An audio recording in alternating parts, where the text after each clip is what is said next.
भक्तांनो, असे मानले जाते की ही कथा केवळ संकटांपासून मुक्त करत नाही, तर तिच्यामध्ये इतकी अद्भुत शक्ती आहे की आयुष्यात एकदाही ही कथा ऐकली तरी गरिबी, कर्ज, चिंता, शत्रू, नैराश्य आणि वाईट शक्ती यांचा नाश होतो। ही कथा ऐकणाऱ्या प्रत्येक व्यक्तीचा भाग्योदय निश्चित मानला जातो। म्हणूनच ही कथा अर्धवट ऐकून सोडण्याची चूक करू नका।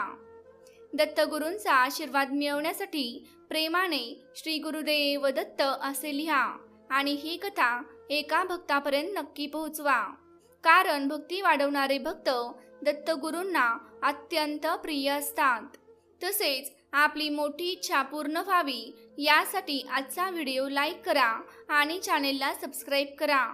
तुमची कोणतीही इच्छा अपूर्ण राहणार नाही। चला तर मग या पवित्र आणि प्रेरणादायी कथेला सुरुवात करूया। एका बेडकाने आपल्या शब्दात एक गूढ सत्य उलगडले। देवाने या जगात काही लोकांना श्रीमंत, काहींना गरीब, काहींना आनंदी आणि काहींना दुःखी का निर्माण केले? मित्रांनो, या प्रश्नाचे उत्तर जाणून घेण्यासाठी शेवटपर्यंत आमच्या सोबत राहा। आजचा हा व्हिडिओ अतिशय महत्त्वाचा आणि ज्ञानवर्धक ठरणार आहे। एका रम्य संध्याकाळी शांत तलावाच्या काठावर चंद्रप्रकाश पाण्यावर लहरत होता। त्या प्रसन्न वातावरणात एक बेडूक आणि त्याची पत्नी कमळाच्या मोठ्या पानावर निवांत बसले होते आणि दिवसातील विविध गोष्टींवर चर्चा करत होते। अचानक बेडकाची पत्नी म्हणाली, प्रिय, मला एक गोष्ट समजत नाही। काही लोक इतके श्रीमंत का असतात आणि काही इतके गरीब? काही जण इतके आनंदी दिसतात तर काही सतत दुःखात का जगतात? देवाने सर्वांना समान का बनवले नाही? बेडूक हलकेसे हसला, तिच्याकडे प्रेमाने पाहिलं आणि म्हणाला, प्रिये, तुझा प्रश्न खूपच विचार करण्यासारखा आहे, पण मी तुला थेट उत्तर देणार नाही। त्याऐवजी मी तुला एक कथा सांगतो। त्या कथेमध्येच तुझ्या सर्व प्रश्नांची उत्तरे दडलेली आहेत। मग बेडूक आपल्या पत्नीकडे पाहत म्हणाला, मी तुला एक गोष्ट सांगतो। एका छोट्या गावात एक कुंभार राहत होता।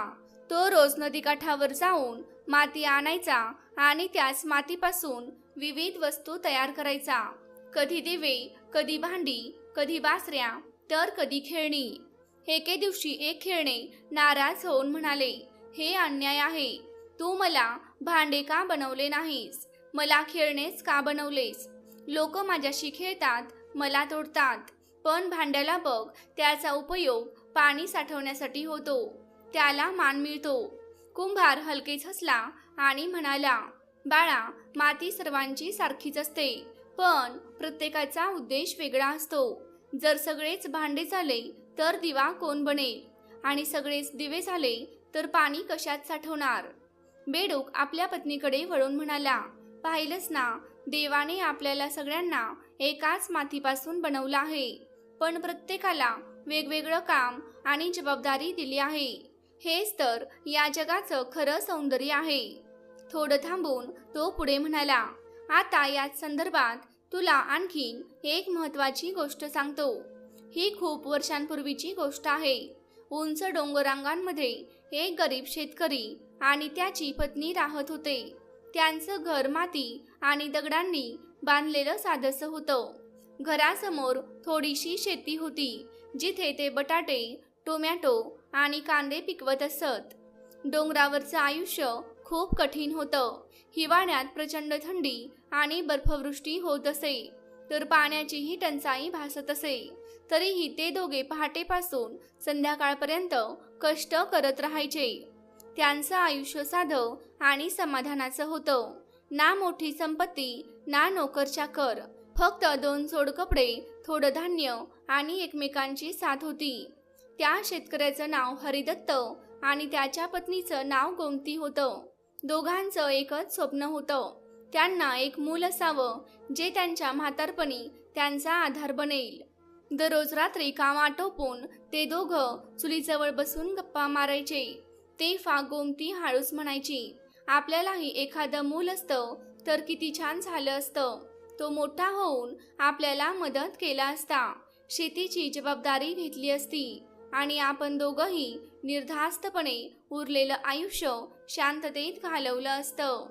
हरिदत्त हळूच हसत असे, पण त्याच्या मनाच्या आत खोलवर तीच जुनी वेदना दडलेली होती.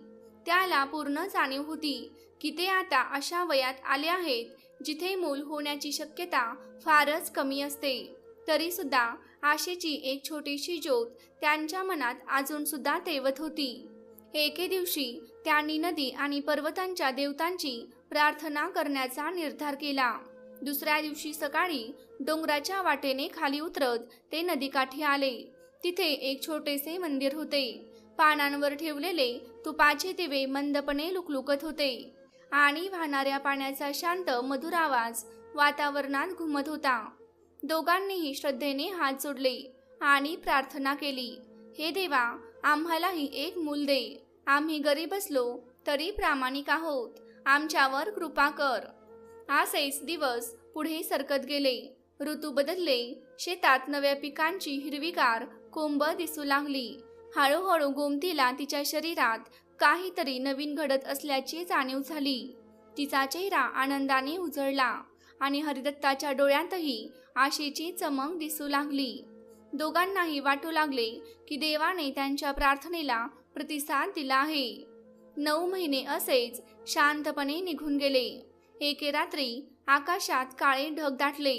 विजा चमकू लागल्या आणि वातावरणात एक वेगळाच ताण निर्माण झाला. त्यावेळी गोमतीने एका बाळाला जन्म दिला.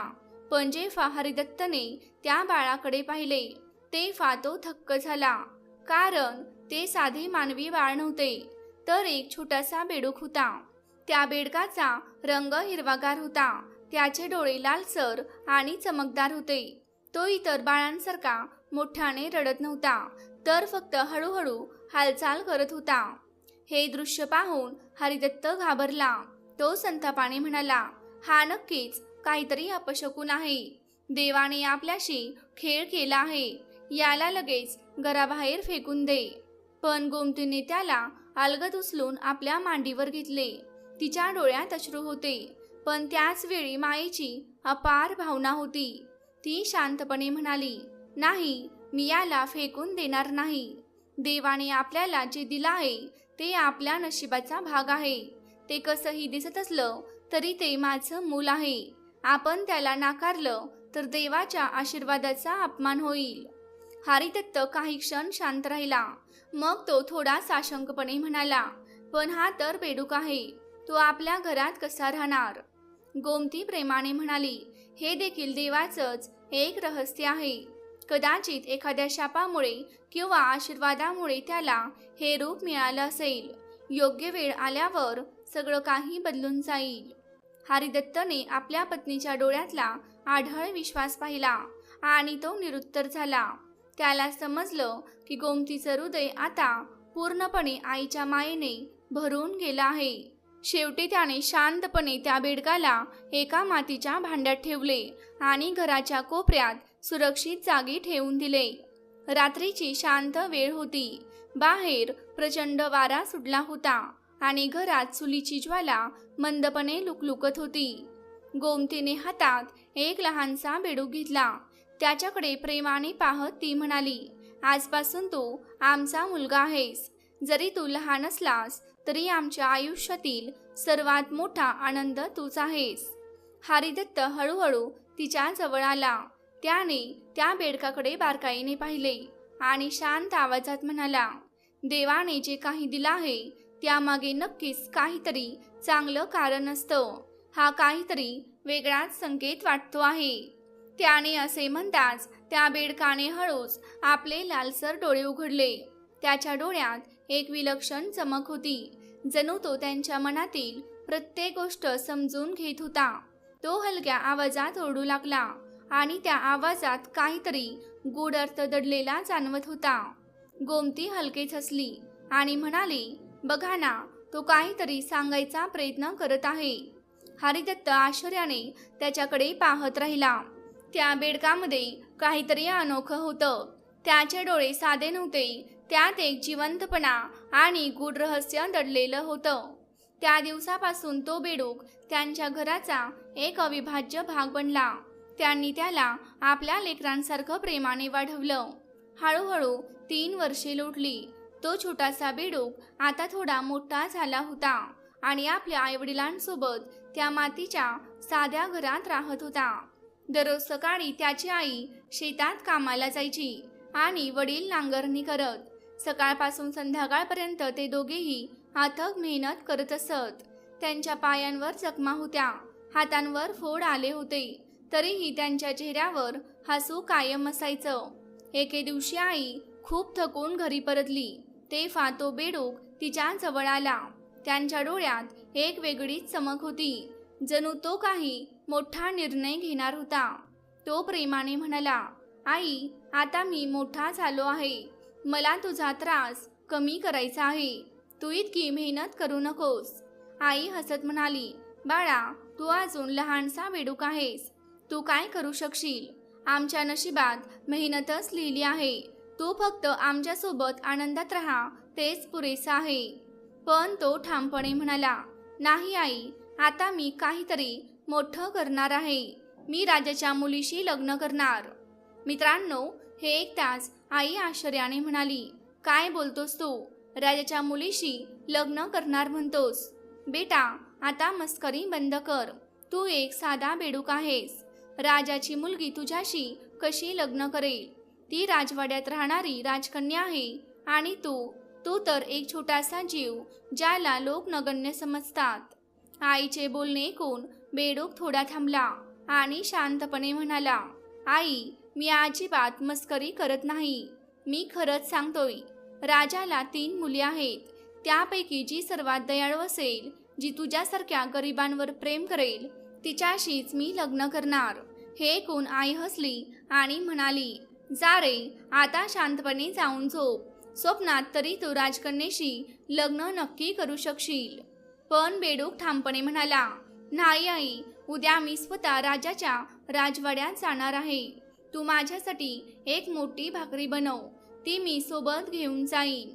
देवाच्या कृपेने मी माझं नशीब नक्की आजमावेन. आईने मनात विचार केला, मुलाला आनंदी ठेवण्यात काय हरकत आहे. दुसऱ्या दिवशी सकाळी तिने पीठ मळलं, चूल पेटवली आणि एक मोठी भाकरी भाजली. भाकरी बनवताना ती मनात म्हणत होती, माझा मुलगा खूप वेगळा आहे. पण जर त्याच्या मनात एवढं धैर्य असेल, तर देवाचीही काहीतरी योजना नक्कीच असेल. भाकरी तयार झाल्यावर तिने ती कापडात नीट गुंडाळली आणि म्हणाली, हे घे बेटा, तुझ्या पिशवीत ठेव. पण एक गोष्ट लक्षात ठेव, वाटेत कोणाशीही भांडू नकोस. कुणी तुला भूत समजून राजाच्या दरबारातील राखेत टाकून देईल. बेडूक हसत म्हणाला, आई, तू काळजी करू नकोस. मी साधा बेडूक नाही. मी सगळं व्यवस्थित सांभाळेन. इतकं बोलून त्याने छोटी पिशवी खांद्यावर घेतली आणि उड्या मारत मारत प्रवासाला निघाला. डोंगराळ रस्ता कठीण होता, पण तो न थांबता पुढे जात राहिला. त्याच्या मनात भीतीही होती आणि उत्साह सुद्धा होता. तो स्वतःशीच म्हणत होता, जर देवाची इच्छा असेल तर आज माझं नशीब नक्की बदलेल. खूप वेळ चालल्यानंतर तो शेवटी राजाच्या भव्य राजवाड्याजवळ पोहोचला. तिथे उंच सोनेरी खांब, मोठ्या पायऱ्या आणि पहारेकऱ्यांची लांबच लांब रांग होती. बेडूक धाडस करून दरवाजाजवळ गेला आणि मोठ्याने आवाज दिला, महाराज, महाराज, दार उघडा. मी तुम्हाला भेटायला आलो आहे. पहारेकऱ्यांना आश्चर्य वाटले. अशी विचित्र गोष्ट कोण बोलत असेल? त्यांनी आजूबाजूला नजर फिरवली आणि त्यांच्या समोर एक बेडूक उभा दिसला. त्याच्या खांद्यावर एक छोटीशी पिशवी लटकत होती. एक सैनिक हसत हसत राज दरबारात गेला आणि मोठ्याने म्हणाला, महाराज, बाहेर एक बेडूक उभा आहे. तो म्हणतो की त्याला तुम्हाला भेटायचं आहे. हे ऐकताच राजा चकित झाला. त्याच्या मनात विचार आला, कदाचित हा एखादा जादुई प्रकार असेल किंवा देवाचा काही संकेत असेल. त्याने रक्षकांना आज्ञा दिली, जा, आधी त्या बेडकावर धूप शिंपडा. जर तो भूत असेल तर तो पळून जाईल आणि जर खरा दूत असेल तर तो तिथेच उभा राहील. सैनिकांनी लगेच आज्ञा पाळली. त्यांनी बेडकावर धूप शिंपडला. तेव्हा बेडूक हलकेच हसला आणि म्हणाला, धन्यवाद, आता मला आज जाऊ द्या. मी भूत नाही, पण राजाला भेटण्यासाठी आलो आहे. राजा स्वतः दरवाजापाशी आला आणि म्हणाला, अरे बेडूक, तू नेमका कोण आहेस आणि इथे येण्यामागचं कारण काय आहे? बेडकाने नम्रतेने उत्तर दिलं, महाराज, मी देव नाही, एक साधा बेडूक आहे. पण मला तुमच्या 3 मुलींपैकी एका मुलीशी लग्न करायचं आहे. मला सर्वात दयाळू मुलगी हवी आहे. हे ऐकताच राजा आणि दरबारातील सगळे लोक मोठ्याने हसू लागले. राजा म्हणाला, काय म्हणालास तू? एक बेडूक राजकन्येशी लग्न करणार? तुझी काय पात्रता आहे? तुला तर कोणी अंगणातही येऊ देणार नाही. राजाचे शब्द ऐकून बेडूक काही क्षण शांत राहिला. मग तो गंभीरपणे म्हणाला, जर तुम्ही माझं म्हणणं मान्य केलं नाही तर मी जोरात हसायला सुरुवात करेन. राजा हसतच म्हणाला, ठीक आहे, हसून तू काय करणार आहेस? पण बेडकाने तोंड उघडताच एक भयानक गर्जना झाली. राजवाड्याच्या भिंती थरथर कापू लागल्या, धूळ उडू लागली आणि जमीन हादरू लागली. सैनिक घाबरले, दरबारी इकडे तिकडे पडू लागले. राजा घाबरून गेला, त्याचा आवाजही थरथरू लागला. तो म्हणाला, थांबा बेडूक देव, थांबा, कृपा करून तुमचं हास्य थांबवा. बघा सगळीकडे किती भयंकर परिणाम होत आहेत. मी तुमची अट मान्य करतो, माझ्या मुलीचं लग्न तुमच्याशी करीन. हे ऐकताच बेडूक शांत झाला आणि क्षणार्धात राजवाडा पुन्हा पूर्ववत शांत झाला. राजाचा चेहरा एकदम फिक्कट पडला. त्याच्या मनात विचारांची गर्दी झाली. हा साधा बेडूक नाही, यात काहीतरी चमत्कार आहे. हळूहळू त्या गरीब शेतकऱ्याचा मुलगा जो बेडूक बनून आला होता संपूर्ण राजवाड्यात चर्चेचा विषय बनला. लोक कुजबुजू लागले, हा काही सामान्य जीव नाही, ही तर देवाची गूढ देणगी आहे. राजा भीतीने पूर्णपणे ग्रासला होता. त्या भीतीपोटीच त्याने होकार दिला. त्याच्या डोळ्यांवर भीतीचं सावट इतकं दाटलं होतं की आपल्या 3 मुलींमधून कोणाला त्या बेडकासोबत लग्न करावं हेही तो ठरवू शकत नव्हता. शेवटी त्याने मोठ्या मुलीला दरबारात बोलावलं. ती अतिशय सुंदर होती, पण तिला आपल्या सौंदर्याचा प्रचंड अभिमान होता. राजा शांतपणे म्हणाला, मुली, एक बेडूक आपल्या दरबारात आला आहे. त्याने अद्भुत चमत्कार दाखवला आहे. जर आपण त्याला नकार दिला तर आपल्यावर संकट येऊ शकतं, म्हणून तू त्याच्याशी विवाह कर. हे ऐकताच राजकन्येच्या चेहऱ्यावर तिरस्कार स्पष्ट दिसू लागला. ती चिडून म्हणाली, बाबा, तुम्ही काय बोलत आहात? मी एका बेडकाशी लग्न करणार? तो लाकुरूप आणि भयानक आहे. हे मी कधीच स्वीकारू शकत नाही. राजाने खोल श्वास घेत समजावण्याचा प्रयत्न केला. मुली, हा साधा बेडूक नाही, त्याच्याकडे काही दैवी शक्ती आहेत. जर आपण त्याला नकार दिला तर आपल्याला त्याचे गंभीर परिणाम भोगावे लागतील. अखेर वडिलांच्या दबावाखाली येऊन राजकन्येने अनिच्छेने होकार दिला, पण तिचं मन अजूनही त्याला स्वीकारायला तयार नव्हतं. दुसऱ्या दिवशी तो बेडूक दरबारात हजर झाला आणि नम्रपणे म्हणाला, महाराज, मला आता तुमच्या मुलीला माझ्या घरी घेऊन जायचं आहे. राजाने जड मनाने मोठ्या मुलीला निरोप दिला. तिच्या प्रवासासाठी 2 घोड्यांची व्यवस्था केली, एक तिच्यासाठी आणि दुसरा तिच्या सामानासाठी. घोड्यावर बसलेली राजकन्या मनातल्या मनात म्हणाली, मी पाहतेच हा बेडूक किती दिवस माझा नवरा म्हणून टिकतो. प्रवास खूप लांब होता. बेडूक पुढे पुढे उड्या मारत जात होता, तर राजकन्या घोड्यावरून त्याच्या मागोमाग चालत होती. थोड्या वेळाने बेडूक काळजीने म्हणाला, राजकुमारी, तू थकली असशील, थोडी विश्रांती घ्यायची का? त्यावर ती तिरस्काराने म्हणाली, गप्प बस, मला तुझं काही ऐकायचं नाही, तू माझ्यासारखा नाहीस. काही अंतर गेल्यावर तिच्या मनात एक क्रूर विचार आला. तिने तिच्या पिशवीतून एक मोठा दगड काढला आणि मनाशी म्हणाली, या क्षणी याला संपून टाकते. तिने पूर्ण ताकदीने तो दगड बेडकाकडे फेकला. पण आश्चर्य म्हणजे तो दगड त्याच्या अगदी जवळ पडला आणि बेडकाला त्याचा स्पर्श सुद्धा झाला नाही.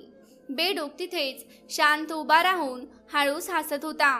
राजकन्येने पुन्हा एक दगड उचलला, पण यावेळी तिचा हातच वाकडा झाला. बेडूक शांतपणे म्हणाला, राजकुमारी, आपलं एकत्र राहणं आपल्या नशिबात नाही. तू परत जा. हे ऐकून राजकन्येचा चेहरा लाजेने लाल झाला. ती काही न बोलता वळली आणि राजवाड्याकडे परत निघाली. राजाने तिला परत आलेलं पाहताच रागाने विचारलं, मुली, तू परत का आलीस? तुला काही समजत नाही का? राजकन्या म्हणाली, बाबा, तो बेडूक खूपच चतुर आहे. मी त्याच्यासोबत राहू शकत नाही. राजा आता चिंतेत पडला आणि त्याने दुसऱ्या मुलीला बोलावलं. ती थोडी कमी गर्विष्ठ होती, पण तिच्या मनातही अहंकार होता.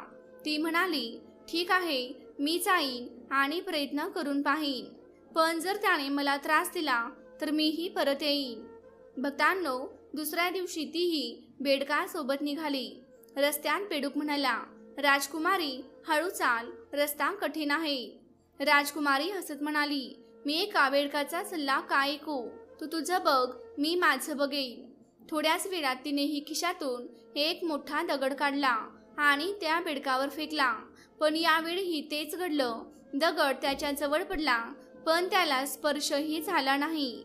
हे पाहून बेडूक पुन्हा हसला आणि म्हणाला, राजकुमारी, तूही परत जा. आपलं एकत्र राहणं हे आपल्या भाग्यात नाही. राजकुमारीचा चेहरा रागाने लाल झाला. ती तडक वळली आणि राजवाड्यात परतली. राजा आता खूपच चिंतेत पडला. तो मनात म्हणाला, आता काय करायचं? हा बेडूक पुन्हा आला तर काय होईल? शेवटी त्याने त्याच्या धाकट्या मुलीला बोलावलं. ती दोघींपेक्षा पूर्णपणे वेगळी होती. नम्र, दयाळू आणि समजूतदार. राजा म्हणाला, मुली, आता सगळी आशा तुझ्यावर आहे. जर तूही नकार दिलास तर हा बेडूक काहीतरी अनर्थ करेल आणि आपल्या राज्यावर संकट येईल. राजकन्येने प्रेमाने वडिलांचा हात धरला आणि शांतपणे म्हणाली, बाबा, जर हा बेडूक खरोखर देवाची देणगी असेल तर मी त्याच्याशी लग्न करण्यास अजिबात मागे हटणार नाही. कदाचित देवाने आपल्याला या रूपातच आशीर्वाद दिला असेल. राजाच्या डोळ्यात पाणी तरळले. त्याने आपल्या लाडक्या मुलीला घट्ट मिठी मारली आणि प्रेमाने म्हणाला, देव तुला खूप आशीर्वाद देव. तू या राजवाड्याचा खरा अभिमान आहेस. राजकुमारीच्या चेहऱ्यावर समाधान झळकले. ती मनापासून बेडकासोबत पुढे निघाली. वाटेत बेडूक हळू आवाजात म्हणाला, राजकुमारी, हा प्रवास लांब आहे. तू थकली असशील, थोडा आराम कर. राजकुमारी हलकेसे हसली आणि म्हणाली, काळजी करू नकोस. मला अंतराची नाही, मला माझ्या वडिलांच्या आनंदाची जास्त चिंता आहे. बेडूक नम्रपणे मान खाली घालून म्हणाला, तुमच्या शब्दात अपार प्रेम आहे आणि तेच खरे सौंदर्य असतं. अशा प्रकारे दोघेही पुढे चालत राहिले. डोंगर दऱ्या पार करत, गावकऱ्यांचे बोलणे ऐकत ते एका नव्या आयुष्याच्या दिशेने प्रवास करत होते. राजकुमारीच्या मनात कोणतीही भीती नव्हती. तिच्या अंतर्मनाला खात्री होती की हा बेडूक साधा जीव नाही. काळ पुढे सरकत गेला आणि त्यांच्या नव्या जीवनाची सुरुवात झाली. सुरुवातीला राजकुमारीला सगळं काही थोडं वेगळं वाटलं, पण हळूहळू तिला जाणवलं की हा बेडूक खरोखरच विशेष आहे. तो बोलण्यात बुद्धिमान, विचारात खोल आणि मनाने अत्यंत दयाळू आहे. तो आपल्या आईची मनापासून सेवा करत असे, शेतात कष्ट करत असे आणि कधीही आपल्या पत्नीला त्रास देत नसे. हळूहळू राजकुमारी त्या घरात रुळली. तिच्या आयुष्यात आनंद भरू लागला. ती सासूसोबत शेतात जाई, पाणी भरे आणि चुलीवर प्रेमाने स्वयंपाक सुद्धा करत असे.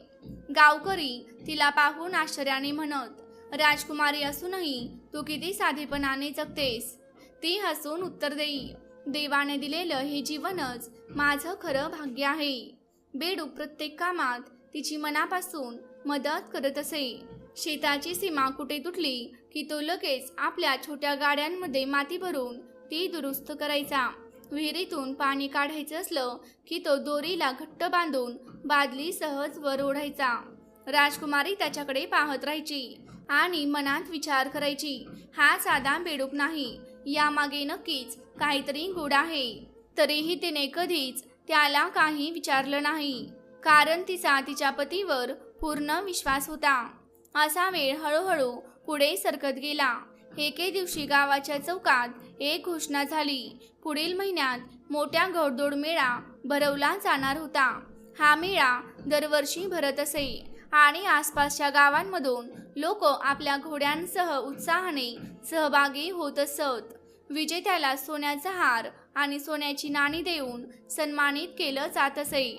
त्यामुळे लोक अनेक महिने आधीपासूनच तयारीला लागायचे. बेडकाची आई आनंदाने म्हणाली, यावेळी मीही घोडदौड पाहायला जाणार आहे. बेटा, तू सुद्धा माझ्यासोबत चल.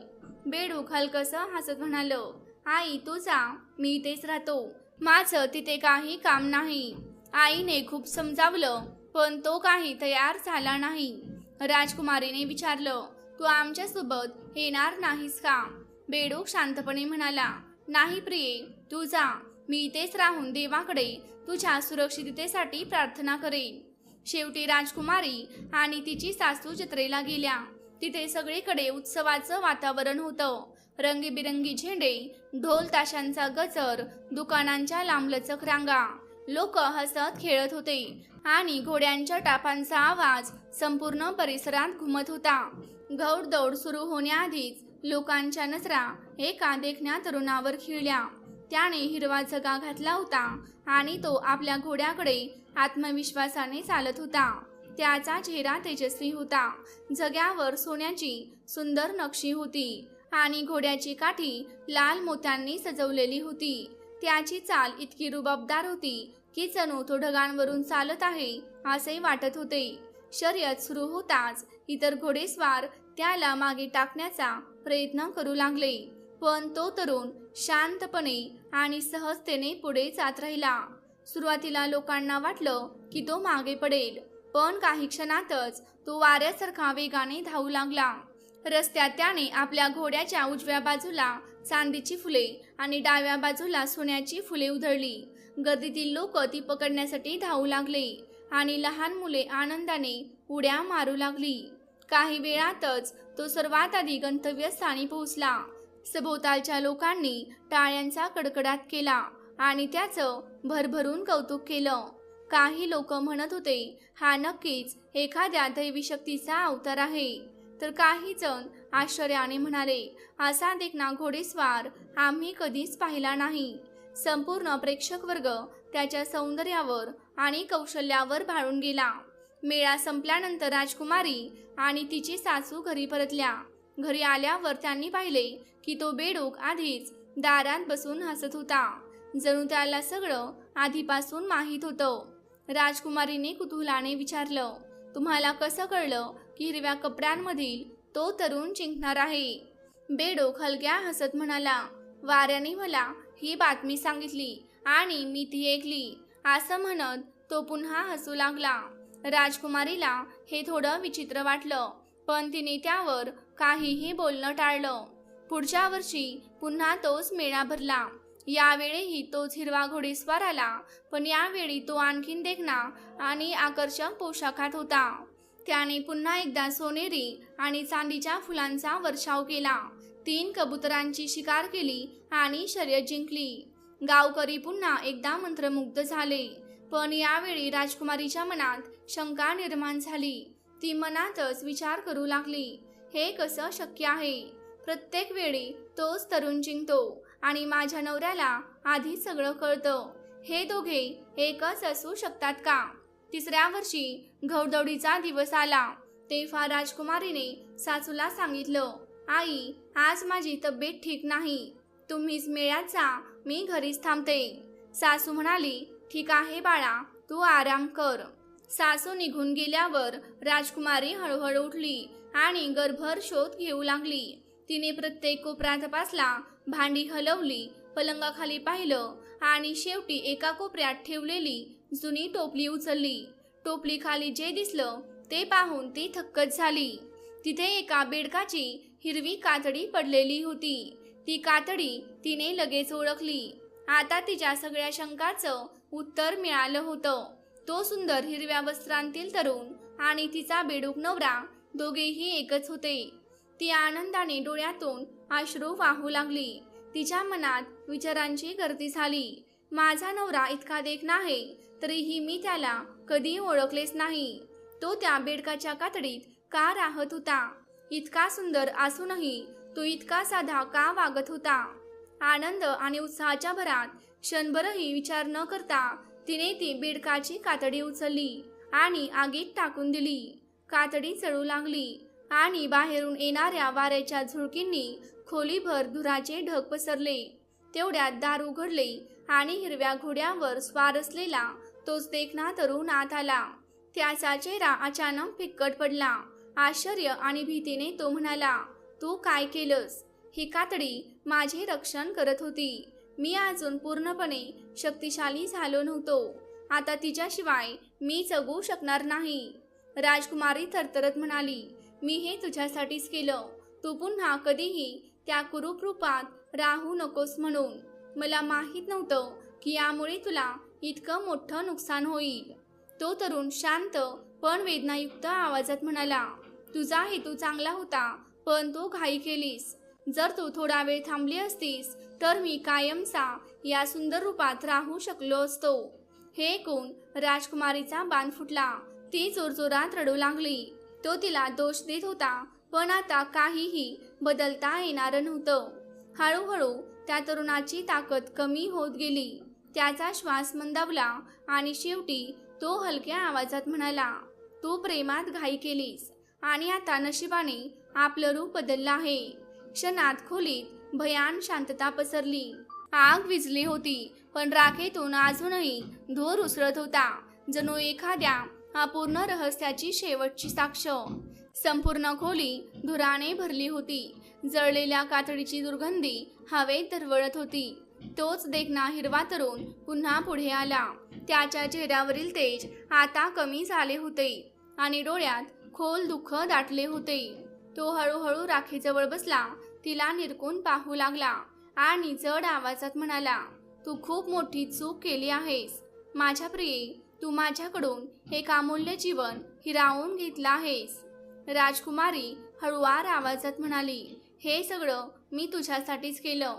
मला कधीच नको होतं की तू पुन्हा त्या अंधाऱ्या जगात जाशील, तुझ्या त्या भयंकर रूपात राहशील. मला वाटलं आता तुला त्याची गरज उरली नाही, म्हणूनच मी ती त्वचा जाळून टाकली. त्या तरुणाने एक खोल श्वास घेतला. त्याच्या चेहऱ्यावर वेदनेची छटा स्पष्ट दिसत होती.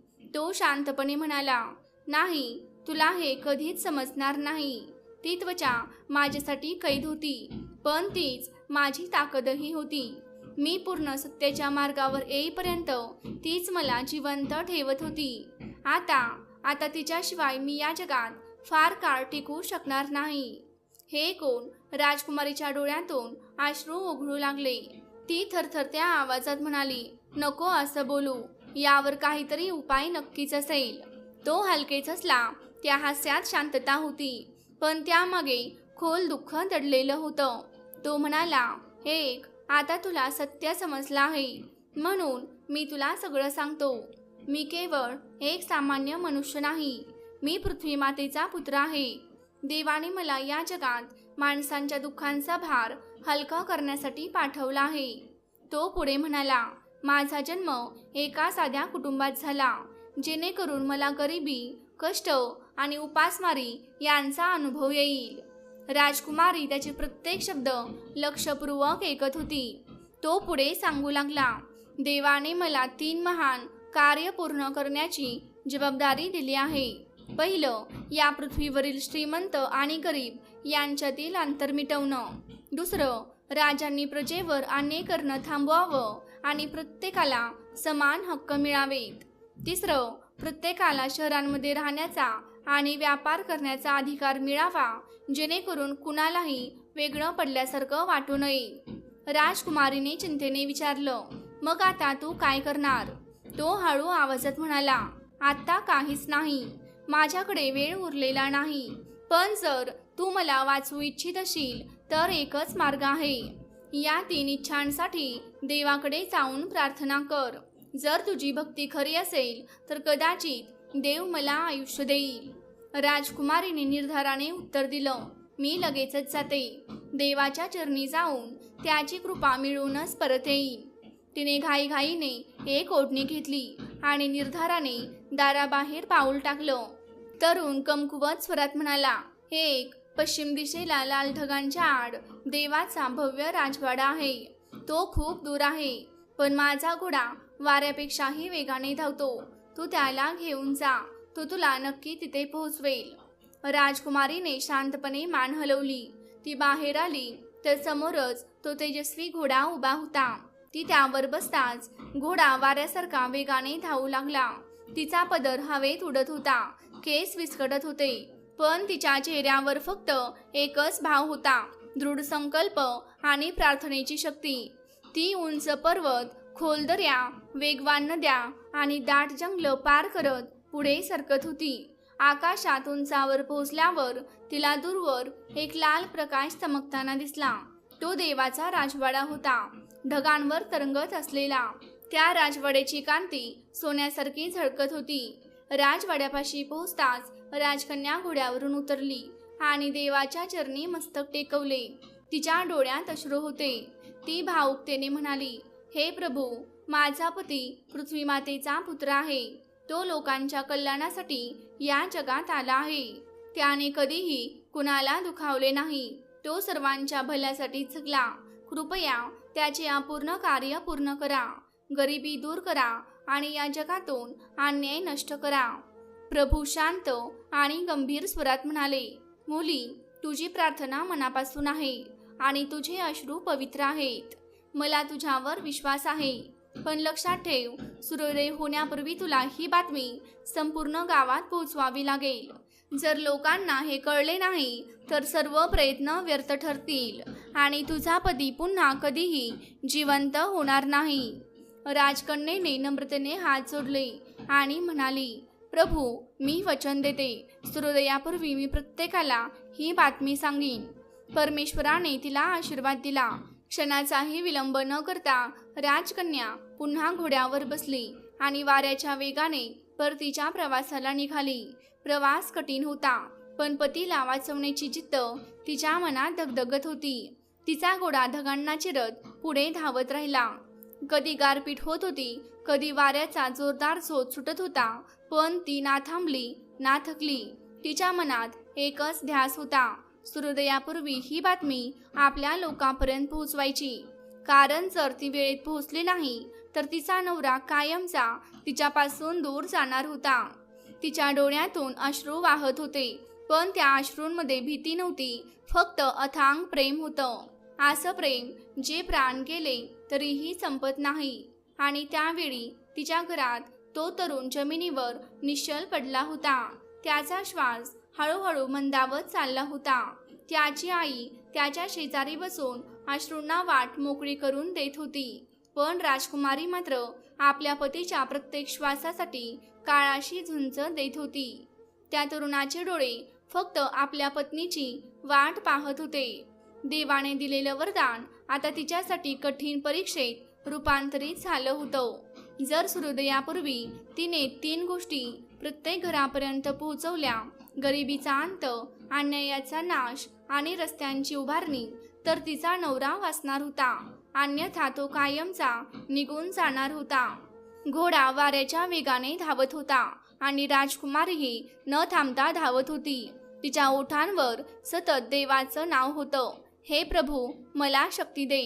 माझ्या पतीला माझ्यापासून दूर जाऊ देऊ नकोस. थोड्याच वेळात ती आपल्या राज्याच्या सीमेवर पोहोचली. पुढे तिच्या वडिलांचा राजवाडा होता. मनात ती स्वतःलाच म्हणाली, मी ते थांबवू शकत नाही. वडिलांशी बोलायची ही वेळ नाही. मला फक्त हा संदेश सर्वत्र पोहोचवायचा आहे. पण यतीने काही वेगळंच ठरवलं होतं. तिचे वडील राजा राजवाड्याच्या प्रवेशद्वाराजवळच उभे होते. राजाने आपल्या मुलीला पाहताच आश्चर्याने विचारलं, मुली, एवढ्या रात्री तू कुठून येतेस? राजकुमारीने घोड्याचा लगाम घट्ट पकडत उत्तर दिलं, बाबा, मला आत्ता थांबायला वेळ नाही. मी तुम्हाला सगळं नंतर सांगते. मला देवाचा संदेश लोकांपर्यंत पोहोचवायचा आहे. राजा गंभीर झाला आणि ठाम आवाजात म्हणाला, माझ्या मुली, मी या राज्याचा राजा आहे. देवाने काय संदेश दिला आहे ते सर्वात आधी मला कळायला हवं. राजकन्या अश्रूंनी भरलेल्या डोळ्यांनी म्हणाली, देवाने स्पष्ट सांगितलं आहे, श्रीमंत आणि गरीब यांच्यातील दरी संपली पाहिजे. राजकर्त्यांनी सामान्य लोकांना त्रास देणं थांबवलं पाहिजे. प्रत्येक गाव आणि शहर एकमेकांशी रस्त्यांनी जोडलं गेलं पाहिजे, जेणेकरून सगळे लोक एकत्र आनंदाने राहू शकतील. राजाने तिचे डोके आपल्या हातात घेतले आणि गंभीरपणे म्हणाला, जर श्रीमंत आणि गरीब यांच्यात फरकच राहिला नाही तर माझं राजेपण कसं टिकेल? माझा कारभारच संपेल. देव असा संदेश देऊ शकत नाही. राजकुमारी ठामपणे म्हणाली, नाही बाबा, हा देवाचाच आदेश आहे. या 3 गोष्टी पूर्ण झाल्याशिवाय जगात खऱ्या अर्थाने समृद्धी येणार नाही. कृपया मला जाऊ द्या. राजाने घोड्याचा लगाम घट्ट पकडला आणि म्हणाला, नाही मुली, मी तुला जाऊ देणार नाही. तुझ्या पतीच्या कार्यामुळे माझ्या राज्याचा पाया डळमळीत होईल. राजकन्येने आकाशाकडे पाहिले. सूर्य उगवण्याच्या उंबरठ्यावर होता. ती संपूर्ण शक्तीनिशी ओरडली, बाबा, मला सोडा, मला निघायलाच हवं. पण राजा हट्टाने म्हणाला, आधी माझ्या प्रश्नांची उत्तरे दे. जणू तिच्या हृदयात कुणीतरी ज्वाला पेटवली होती. ती व्याकुळ होऊन म्हणाली, तुम्हाला का समजत नाही? जर मी उशीर केला तर माझा नवरा मरेल आणि त्याच्या दुःखात संपूर्ण पृथ्वी रडेल. क्षणाचाही विलंब न करता तिने घोड्याला जोरात चाबूक मारला. घोड्याने झेप घेतली. राजाची पकड सुटली आणि तो मागे कोसळला. तोपर्यंत अर्धा सूर्य उगवला होता. आकाश सोनेरी रंगाने न्हाऊन निघाले होते. राजकुमारीचे हृदय जोराने धडधडत होते. अजून काहीच अंतर बाकी होते. काही क्षण, पण वेळ कोणासाठी थांबत नाही. ती धावतच आपल्या घरी पोहोचली. पण सूर्य पूर्णपणे उगवला होता. तिने दार उघडले आणि आतलं दृश्य पाहून तिचं सर्वस्व हादरलं. तिचा नवरा जमिनीवर निश्चल पडला होता. त्याचा श्वास थांबला होता.